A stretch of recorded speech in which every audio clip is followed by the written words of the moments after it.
మీ ఇద్దరి మధ్యలో నేను ఎందుకు?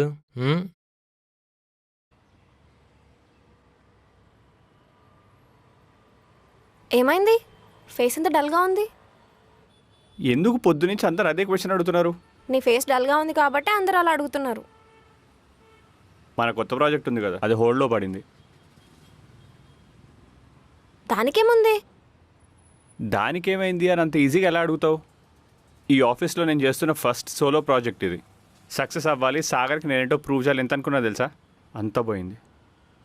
మనలో ఉన్న టాలెంట్ని, వర్క్ని ఎవరి ముందు ప్రూవ్ చేయాల్సిన అవసరం లేదు. ఐటీలో అలాగే చెయ్యాలి. తప్పద్దేవి. నేను అలా మీన్ చేయలేదు. మనం వర్క్ని ఇష్టపడి చేయాలి. దాని రిజల్ట్ ఆటోమేటిక్గా వస్తుంది కదా.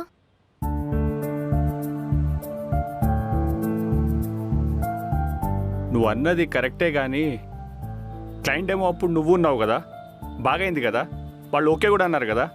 ఇప్పుడు హోల్డ్లో పెడితే నేను ఎలా ఫీల్ అవుతాను? ప్లస్ నేను ఎంత పాజిటివ్గా ఆలోచించలేను.